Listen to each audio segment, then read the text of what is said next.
नमस्कार दोस्तों। तो एक तरफ यूएस की सांस फूल गई है इजराइल और हमास का जो कॉन्फ्लिक्ट है किसी तरीके से गाज़ा में शांति आ जाए इस बात को इंश्योर करने के लिए, वहीं दूसरी तरफ बेंजामिन नेतन्याहू जो है उनका बिल्कुल भी ऐसा आइडिया नहीं लग रहा है कि वो इस वॉर को रोकना चाहते हैं। बिकॉज अगर आप उनके स्टेटमेंट को देखोगे तो वो स्टेटमेंट बहुत ही ज़्यादा बड़े स्टेटमेंट जो हैं वो बेंजामिन नेतन्याहू ने अब खुलेआम देना शुरू कर दिया। उन्होंने खुलेआम एक्चुअल में ग्रेटर इजराइल का एंडोर्समेंट कर दिया है। और इस चीज़ के बाद बेंजामिन नेतन्याहू के इस स्टेटमेंट के बाद अरब वर्ल्ड में एक बहुत बड़ा शॉक आएगा। अरब वर्ल्ड में एक बहुत बड़ा तनाव जो है वो आपको देखने को मिलेगा। बेंजामिन नेतन्याहू ने सीधा ग्रेटर इजराइल की बात कर दी है। समझेंगे ग्रेटर इजराइल एक्चुअल में क्या होता है। ये वो कॉन्सेप्ट है जो 1966 वॉर से चला आ रहा है। ये वो कॉन्सेप्ट है जो एज ओल्ड टाइम से चला आ रहा है। जो पूरा पैलेस्टीन को लेकर के झगड़ा था वो उस टाइम से ये ग्रेटर इजराइल का कॉन्सेप्ट चला आ रहा है। अब बेंजामिन नेतन्याहू ने इस ग्रेटर इजराइल का नया जो डिबेट है उसको सामने छेड़ दी है और इसके बाद अरब वर्ल्ड में सच में बहुत बड़ा तनाव आने वाला है। तो डिटेल में इस पूरी चीज़ को डिस्कस करते हैं, पर अनअकैडमी के माध्यम से एक बड़ी बात आपसे शेयर करनी है। अनअकैडमी लगभग 9-10 सालों से यूपीएससी सीएससी की प्रिपरेशन करा रहा है और स्टूडेंट्स को हेल्प कर रहा है यूपीएससी सीएससी की प्रिपरेशन के लिए। हमने ये रियलाइज़ किया कि इस यूपीएससी सीएससी की प्रिपरेशन में बहुत बड़ी समस्याएं हैं जो आपके पास हमेशा आती हैं, और तमाम तरीके की समस्याएं हैं। एक तरीके का कोई समस्या नहीं है, बहुत तरीके की समस्याएं हैं जो आपको यूपीएससी सीएससी की प्रिपरेशन में फेस करना पड़ता है। अनअकैडमी ने ये निश्चय किया है कि अब इन सारी समस्याओं के लिए एक सॉल्यूशन आपको दिया जाएगा और बिगेस्ट एवर ये रिवील होने वाला है यूपीएससी की दुनिया के अंदर। यूपीएससी सीएससी की प्रिपरेशन करने वाले, प्रिपरेशन करवाने वाले सबके लिए ये बहुत बड़ा चेंज होगा, ये बहुत बड़ा अनाउंसमेंट होगा जो 23 तारीख को होने वाला है। 23 तारीख को शाम को 7:30 बजे अनाउंसमेंट किया जाएगा।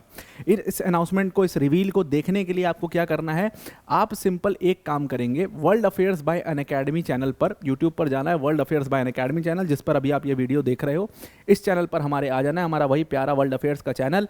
और यहाँ पर हमारे प्यारे चैनल पर आकर के आपको जाना है लाइव सेक्शन में।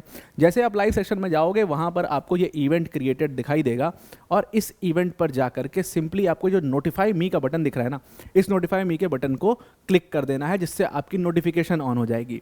एक बार आपकी नोटिफिकेशन यहाँ पर ऑन हो गई, फिर जब भी ये सेशन जो है वो शुरू होगा तुरंत आपको इसका जो नोटिफिकेशन है वो आपके पास आ जाएगा। आप इस बिगेस्ट रिवील को अपनी आंखों से अपने सामने देख पाओगे। और जब मैं कह रहा हूँ कि यूपीएससी की दुनिया का सबसे बड़ा रिवील होगा तो ये सच बात है कि यूपीएससी की दुनिया का सबसे बड़ा रिवील होने जा रहा है। Now coming back to the topic, तो बेसिकली एक तरफ बेंजामिन नेतन्याहू के ऊपर प्रेशर बनाया जा रहा है कि भाई किसी तरीके से गाज़ा में शांति हो जाए, लेकिन बेंजामिन नेतन्याहू का कोई भी ऐसा प्लान नहीं लग रहा है कि वो इस वॉर को रोकना चाहते हैं। बिकॉज उन्होंने एक नया डिबेट यहाँ पर छेड़ दिया है और उन्होंने एक्चुअल में ग्रेटर इजराइल की बात कर दी है। अब देखो, नेतन्याहू ने ग्रेटर इजराइल का जो पूरा ओपन एंडोर्समेंट किया वो खुला तुरंत, मतलब ओपन लाइव डिबेट में लाइव इंटरव्यू चल रहा था।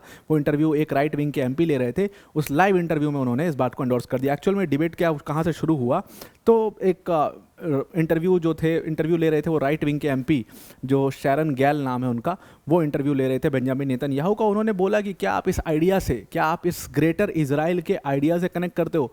बेंजामिन नेतन्याहू ने साफ कह दिया कि मैं बहुत ज़्यादा कनेक्ट करता हूँ, बल्कि मैं तो इस चीज़ को करना भी चाहता हूँ, इस चीज़ को पूरा करना चाहता हूँ। ये ग्रेटर इजराइल का जो सपना है उसको पूरा करना चाहता हूँ और शायद हर इजरायली इस चीज़ को, इस ग्रेटर इजराइल के सपने को पूरा करना चाहता है। Because that is the promised land जो हमें प्रॉमिस किया गया था।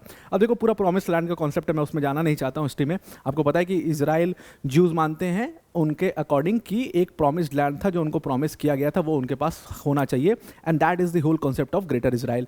तो यहाँ पर इन्होंने, बेंजामिन नेतन्याहू ने ये स्टेटमेंट दिया कि बिल्कुल बड़ी प्रमुखता से मैं इस चीज़ को मानता हूँ और ग्रेटर इजराइल के कॉन्सेप्ट से कनेक्ट भी करता हूँ। अब अगर आप इस ग्रेटर इजराइल क्या है एग्जैक्टली मैप से थोड़ा समझने की कोशिश करें तो ये जो पूरा शेडेड पोर्शन आपको दिखाई दे रहा है ये एक्चुअल में ग्रेटर इजराइल का कंसेप्ट है। जहाँ पर आपको सिनाई पेनिनसुला दिख रहा है, जहाँ पे आपको इजराइल के आसपास लेबनान, पूरा जॉर्डन, कुछ हिस्से सीरिया के, कुछ हिस्सा इराक का, कुवैत तक पूरा एक्सटेंड होता हुआ दिखाई दे रहा है, ये पूरा एरिया एक्चुअल में ग्रेटर इजराइल का है। और बेंजामिन नेतन्याहू इसी को खुलेआम एंडोर्स कर रहे हैं। मतलब अभी जो यहाँ पर वेस्ट बैंक और मतलब गाज़ा के लिए लड़ाई चल रही है, आप सोचो यहाँ पर सीरिया और इराक तक जाने की बात यहाँ पर खुलेआम चलाई जा रही है। अब देखिए क्या है कि ये कॉन्सेप्ट आता कहाँ से है, तो कहा जाता है कि ज़ायनिज़्म के जो फादर है, the founder of Zionism, that was Theodore Herzl. तो थियोडोर हर्ज़ल का ये ग्रेटर इजराइल का कॉन्सेप्ट है। एक्चुअल में उन्होंने अपनी डायरी में इस चीज़ को मेंशन किया था कि ज्यूश एरिया कहाँ से कहाँ तक जाता था। तो उस ज्यूश एरिया को उन्होंने बताया था कि वो सिनाई पेनिनसुला था, फिर साइप्रस तक था, और उसको पूरा उन्होंने बताया कि वही ग्रेटर इजराइल था, जो मैंने आपको मैप में दिखाया। तो उन्होंने उसी चीज़ के बारे में लिखा था। वहीं से ग्रेटर इजराइल का कॉन्सेप्ट जो है वो शुरू हुआ। डिफरेंट प्रधानमंत्री जब जब आए 48 में, 66 में, सब ने ग्रेटर इजराइल की बात करी। और जब भी वॉर होता है तो इजराइल का, ये ग्रेटर इजराइल का जो कॉन्सेप्ट है वो हमेशा डिबेट में आ जाता है, वो हमेशा बोला जाता है। वही बेंजामिन नेतन्याहू ने सेम काम किया है। अब एक्चुअल में अगर सही मायने में मॉडर्न डे ग्रेटर इजराइल अगर आप देखो, जो बेंजामिन नेतन्याहू जिसकी बात कर रहे हैं, तो एक्चुअल में वो बात कर रहे हैं मेडिटेरियन सी से लेकर के पूरा पर्शियन गल्फ तक।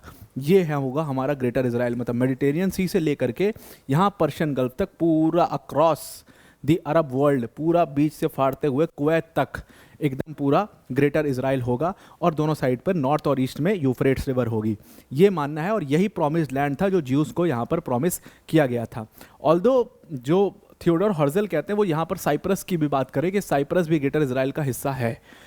अब यहाँ मॉडर्न डे वर्ल्ड में इस चीज़ के ऊपर क्लैरिटी नहीं कि साइप्रस की ये लोग बात कर रहे हैं कि नहीं कर रहे हैं, या साइप्रस को अपना हिस्सा मानते हैं कि नहीं मानते हैं। हालांकि क्लेम इसके ऊपर भी है, साइप्रस को भी ग्रेटर इजराइल का पार्ट माना जाता है।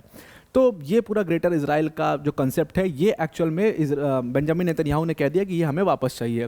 देखो, यूएन ने एक सिचुएशन, एक समझौता ये बनाया था 48-49 में, आर्मिस्टिस जो साइन हुआ था, कि ऐसा करते हैं कि हम 56% जो मैंडेटरी पैलेस्टीन है, पैलेस्टीन का पूरा झगड़ा था, तो पैलेस्टीन जो है वो हम ज्यूस को दे रहे हैं, उसको हम ज्यूस स्टेट बनाएंगे। 43% जो है वो अरब स्टेट्स को वापस दे दिया जाएगा। जेरूसलम जो है, जिसको लेकर के पूरा झगड़ा है, उस जेरूसलम को एक इंटरनेशनल सिटी हम बना देते हैं। ये काम यूएन ने कर दिया था। लेकिन उसके बाद हो गया 6 डे वॉर, 1966-67, 6 डे वॉर 67 में हुआ। और इसमें 3 कंट्री एक तरफ थी, यानी कि इजिप्ट, सीरिया और जॉर्डन। इजिप्ट, सीरिया और जॉर्डन एक तरफ, दूसरी तरफ अकेला इजराइल। और अकेले इजराइल ने बहुत बुरी तरीके से पटका इजिप्ट, सीरिया और जॉर्डन को। और इसमें इजिप्ट, सीरिया और जॉर्डन को हराने के बाद, उनकी जॉइंट फोर्सेस को बुरी तरीके से हराने के बाद, इजराइल ने क्या किया कि सबकी कुछ कुछ टेरिटरी, तीनों डायरेक्शन में कुछ कुछ टेरिटरी कब्जा कर ली। तो इजिप्ट के डायरेक्शन में अगर यहाँ पर आए, तो इजिप्ट के डायरेक्शन में ये गए, इजिप्ट के डायरेक्शन में गए और इन्होंने सिनाई पेनिनसुला कब्जा कर लिया। सीरिया के डायरेक्शन में गए, गोलन हाइट्स कब्जा कर लिया। और इसी तरीके से जॉर्डन के डायरेक्शन में गए और वहाँ पर, मतलब जॉर्डन के डायरेक्शन में गए और वहाँ पर भी उन्होंने जेरूसलम कब्जा कर लिया। तो बेसिकली इन्होंने जेरूसलम के ऊपर कब्जा कर लिया, गोलन हाइट्स के ऊपर कब्जा किया, गाजा स्ट्रिप के ऊपर कब्जा किया, वेस्ट बैंक के ऊपर कब्जा किया, और उसके बाद इन्होंने सिनाई पेनिनसुला के ऊपर कब्जा किया। ये सब चीज़ें, ये पूरी टेरिटरी इन्होंने कब्जा कर ली।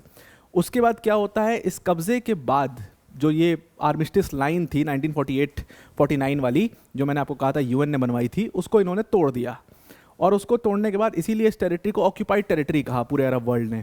इजराइल हालांकि इसको अपनी टेरिटरी मानता है और पूरा वर्ल्ड इसको ऑक्यूपाइड टेरिटरी बोलता है। फिर हालांकि बीच बचाव किया गया, यूएस बीच में आया और इजिप्ट जो है उसने एक पीस ट्रीटी साइन कर ली इजराइल के साथ। पीस ट्रीटी के बाद गोलन हाइट्स इजराइल को वापस मिल गया। अब देखिए क्या है ना कि यहाँ पर एक चीज़ समझनी पड़ेगी, सिनाई पेनिनसुला जो है वो इजिप्ट को वापस मिल गया।